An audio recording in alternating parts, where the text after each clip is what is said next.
Oi, boa noite a todos. Como ele já disse, é sempre muito gostoso estar aqui, né, estar com vocês, ver todos esses rostinhos conhecidos, desconhecidos, mas é sempre muito bom a gente estar aqui, né? E a gente vai dar continuidade aos capítulos que a gente já vem conversando ao longo das terças-feiras. E o que caiu para a gente hoje é servir a Deus e a Mamon. Nenhum servo pode servir a dois senhores, porque ou há de aborrecer a um e amar ao outro, ou há de entregar-se a um e não fazer caso do outro. Vós não podeis servir a Deus e as riquezas. Bom, o título, né, dele é Servir a Deus e a Mamon. Mamon é uma expressão que vem do aramaico, né, 15 séculos antes de Cristo. E significa dinheiro, riqueza, ela também é empregada no hebraico, né? E nós vamos falar um pouquinho sobre isso.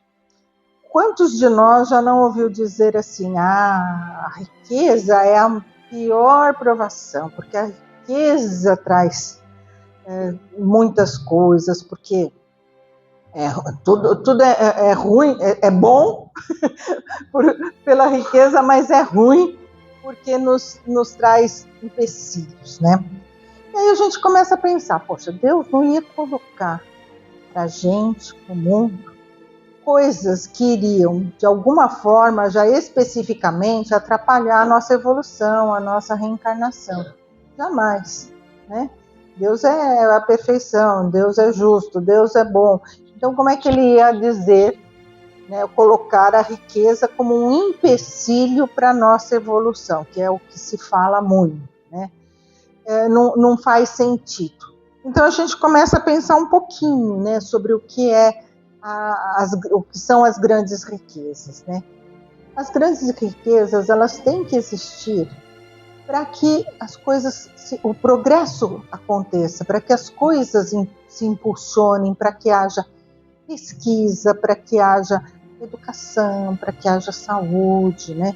Para que haja muitas coisas das quais o dinheiro, né, a riqueza é uma forma de se chegar a esses pontos. Que é isso que nós temos. Nós temos que trabalhar com o que a gente tem. E se não existisse a riqueza? Bom, mas ela existe. Então a gente não pode desprezar, né? Ela existe. Então, ela vem para essa evolução material do globo. Ela vem para nos ajudar a termos coisas que nós vamos necessitar para nosso caminhar, para a nossa evolução, né? E a todo aquele que é dada a oportunidade da riqueza, ele tem essa finalidade maior, né, na sua existência, que é realmente fazer a caridade com essa riqueza, né? Mas se a gente pensar na vida somente como uma encarnação, aí não faria sentido, né? Por que um tem muito, o outro tem pouco, o outro tem mais ou menos, aquele faz uma coisa boa, aquele faz uma coisa ruim, para que eu vou me esforçar em ser bom, em ser honesto? Se a gente pensar que só temos esta encarnação, essas coisas não teriam sentido, né? Mas eu acho que a grande maioria de nós que está aqui acredita que a vida continua, acredita que a gente já viveu outras vidas, que a gente está nesta vida agora e que a gente vai viver outras vidas, né? Então nós vamos ter sempre a oportunidade de estar em situações diferentes, né? Se hoje a gente está numa posição mais abastada, amanhã a gente pode estar numa posição que tenha mais empecilhos, né, materialmente falando, e a gente sempre, porque a gente tem que vivenciar coisas, a gente tem que ter experiências, né? Então, Deus, na sua justiça, né, ele dá oportunidade a todos através das reencarnações. Então, não há o que a gente não tem hoje, a gente pode ter amanhã, ou já teve no passado. A gente não deve se importar muito com isso, né? Então, a gente vai vivendo as nossas situações, né? E aí a gente começa a enxergar a riqueza não como um problema, mas sim como uma forma de a gente obter coisas boas para a vida material. Né? É uma ferramenta de trabalho, tanto individual quanto coletiva, que propicia isso para o mundo. Né? Se a gente não consegue mesmo, né, colocado aqui, isso é matemático, né? A gente, vamos deixar todo mundo igualzinho, com os mesmos recursos, tudo para não ter nenhum problema maior, nem de mais, nem de menos, tudo igualzinho, né? Não ia nunca dar certo. Primeiro, porque porque nós somos pessoas diferentes, né? Cada um tem a sua vivência, cada um tem a sua forma de buscar as coisas. Então, num breve espaço de tempo, isso já ia se desequilibrar de novo, né? Já ia, aquele que é, né, mais arrojado, ele já ia arrumar alguma outra coisa, ia se desequilibrar. E também, né, se a gente pensar que se ficasse tudo igualzinho, que progresso a gente ia ter? Nenhum. Porque o progresso ele vai se dando de acordo com as nossas necessidades também. Então, no passado a gente não tinha água encanada, se bem que em muitos lugares ainda não tem, mas a gente já galgou algumas conquistas e não tinha. Então, tinha mais doença, tinha mais... Estou dando um exemplo simples que todo mundo conhece. Então, tinha mais doenças, mais coisas ruins e tal. Com os estudos, com a possibilidade de se ter uma coisa diferente, foi aonde se chegou, aonde a gente chegou. Hoje tudo, a grande maioria é água encanada, tem mais recursos, menos doenças. Então, a gente tem que ver essas oportunidades da riqueza e do dinheiro dessa forma, não como uma coisa ruim, como as pessoas falam muitas das vezes, né? E todo aquele que tem essa possibilidade de ter uma fortuna, é lógico que ele deve aplicá-la de uma maneira mais que atenda mais a população. Então, ele pode dar empregos, né? E o fato de proporcionar empregos gera a subsistência de várias famílias, né? As pessoas podem ter a sua vida com mais dignidade, sempre olhando para esse patamar, né? Mas aí vocês vão pensar, mas ele faz isso, mas faz tanta coisa errada, aquela pessoa, aquele empresário, aquele não sei o quê. Isso é outra coisa, né? Porque o que ele faz da vida dele particular, ele vai se entender com Deus depois. Ele vai ter que se ver frente às coisas que ele fez de errado.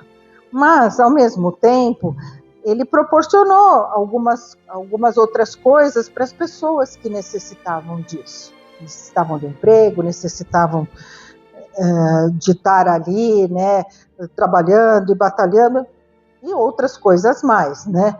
Eu estou dando o trabalho como um exemplo, né? Então, a gente não podemos, vamos separar essas coisas, né? A pessoa, ela dá o emprego, a fortuna, a riqueza da forma que ela quer, né? Se está certo ou se está errado, ela que vai responder por isso, não somos nós. Então não vamos, porque o dinheiro pelo dinheiro, ele não tem poder nenhum, se não tiver alguém manipulando esse dinheiro, né? Você põe uma pilha de dinheiro aqui, deixa aquele 10 anos ele vai ficar aqui, não vai sair andando, né? É nós que damos essa direção do que fazer, né? E aí a gente começa a pensar assim, tá bom, eu não tenho essas grandes fortunas. Acredito que nem poucos de nós aqui tem. A gente tem uma vida digna que a gente consegue né, estar vivendo dignamente, estar fazendo as nossas coisinhas, né? mas não temos grandes fortunas, então eu não preciso fazer nada, né? Porque eu não tenho grande fortuna, deixar a fortuna para quem tem, né? A gente poderia pensar assim, né? Mas se a gente pensar assim, a gente não está pensando certo. Por quê? Porque todos nós temos as nossas riquezas. Todos nós temos o potencial da riqueza interior, da riqueza que a gente pode estar passando para o outro. De formas pequenas, de acordo com aquilo que a gente tem. Pode ser materialmente falando, pode ser emocionalmente. Todos nós temos as nossas riquezas. E isso é uma coisa muito linda, porque Deus nos deu oportunidade iguais a todos, uns com mais, outros com menos, mas todos nós temos a possibilidade de fazer um emprego do nosso tempo, dos nossos recursos, da melhor maneira possível. E é para isso que uma das coisas que estamos aqui, né? Para que a gente saiba dividir o que a gente tem, né? A gente reclama muito, nada tá bom, a gente, ao invés de olhar a coisa bonita e valorizar a coisa bonita, a gente já reclama da coisa ruim. Se tá sol, mas logo ali no noticiário que vai vir a chuvarada, aí a gente já começa, ao invés de, né, puxa, que gostoso que tá sol, que dá a vida, né? Aí começa, né? Começa a ventar, mas olha a poeira que está levantando. A gente não consegue ver a coisa boa das coisas. A gente é muito reclamão, né? Quando a gente tem saúde, a gente nem se lembra. Agora, grava uma unha do dedo do pé, a gente vai ficar reclamando. Porque dói, porque eu preciso cuidar, porque eu preciso ver. A gente só valoriza as coisas ruins. Nós temos tanta coisa boa acontecendo na nossa vida, né? E quando a gente só pensa nas coisas ruins, fica difícil a gente olhar o outro, né?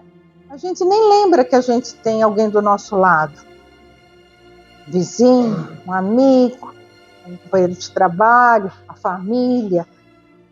E é para essas pessoas que a gente tem que olhar, né? A gente tem que olhar ao redor e tem que enxergar, mas enxergar para valer o que está acontecendo à nossa volta. E aí a gente vai ver que a gente vai poder aplicar as nossas riquezas. Às vezes a pessoa está precisando de uma ajuda financeira, às vezes é uma cesta básica, às vezes é um ombro para a pessoa poder se desabafar, falar das suas tristezas, né? E a gente poder dar um amparo, poder dar uma palavra, né? Às vezes a pessoa precisa de um remédio que não pode comprar. Gente, tem tanta gente precisando de tanto, tanta gente precisando de tanto, e a gente pode fazer as mínimas coisas. Mas eu não tenho muito recurso, tá? Mas aí diz André Luiz numa mensagem, ele diz assim: vamos reduzir os nossos hábitos. Ao invés de eu ver aquela blusa e falar, vou comprar aquela blusa porque é legal, eu não compro e faço alguma coisa para alguém. A pessoa que fuma, por exemplo, né? Diminuir o cigarro. Falar, hoje, ao invés de 2 maços, eu fumo uma, com esse dinheiro eu vou fazer alguma coisa para alguém, né? Então, vou no cinema toda semana, né? Mas preciso me distrair, mas eu, em vez de toda semana, vou 2 vezes por mês e faço um caixinha para poder fazer alguma coisa por alguém. Quer dizer, a gente está falando isso nas pequenas coisinhas, que foi que o André Luiz colocou, mas que são verdade. Às vezes a gente acaba extrapolando nas nossas coisas, nos nossos querer, e esquece que com aquilo a gente poderia estar fazendo alguma coisa para alguém que está precisando. Comprar um doce para alguém que não pode comprar. Gente, é a coisa mais maravilhosa do que a pessoa poder comer um doce que não pode comprar. Para a gente é fácil, né? muitos de nós, eu estou com vontade de comer um doce, vou lá na padaria, na doceria, compro um docinho para mim, ou faço em casa, e a pessoa não pode. É supérfluo. Não, não é supérfluo. A pessoa tem vontade, tanto quanto nós temos vontade. Então são pequenas coisas, um sorriso, uma gentileza, alguém que está no farol distribuindo papelzinho de apartamento, a gente já logo fecha a janela, né? A gente já anda com a janela fechada, mas mais rápido ainda a gente fecha, né? Porque aquilo vai incomodar a gente. Ele está ganhando o sustento dele. Vamos ser pelo menos gentil, vamos dar um sorriso, vamos falar um oi, né? Se não quiser pegar o papel, é uma opção, mas ele está se esforçando para poder ter o seu sustento. Então é nessas pequenas coisas que a gente pode aplicar a nossa grande riqueza, né? Tudo aquilo que a gente tem, e a gente tem muito, e a gente tinha que ser muito grato todos os dias por tudo aquilo que a gente tem. Se a gente olhar para trás, não posso olhar para trás, não só pode como deve. A gente tem que olhar para trás para ver o quão abençoado a gente é. Podemos não ser os 365 dias do ano como a gente gostaria, mas pode ter certeza que 300 são. Então vamos fazer o nosso melhor enquanto a gente está aqui. Vamos nos esforçar para o bem. Vamos nos esforçar para nossa evolução, porque nós vamos partir, não vai ter jeito, né? Nós vamos voltar para a pátria espiritual. E o que nós vamos levar para lá? Vamos levar a mão vazia? Porque para lá eu não vou levar as riquezas, não vou levar o meu livro, não vou levar meu carro, eu vou levar aquilo que eu fiz de bom ou de ruim, né? Então vamos pensar se a gente realmente quer chegar do lado de lá com as coisas boas pesando mais do que as coisas ruins, né? Que a gente possa fazer, e ainda dá tempo da gente fazer, sempre dá tempo da gente fazer o melhor, né? Então vamos, aos pouquinhos, vamos mudando os nossos pensamentos e vamos vendo que a gente tem muito para fazer pelo outro e para o outro, né? Vamos abrir os nossos corações e ver que a gente está tendo uma imensa oportunidade de fazer isso. Então, quando a gente chegar na nossa malinha, nós vamos chegar uma malinha um pouquinho melhor, né? Mais arrumadinha, mais cheinha de coisas boas. Que Jesus nos abençoe agora e sempre.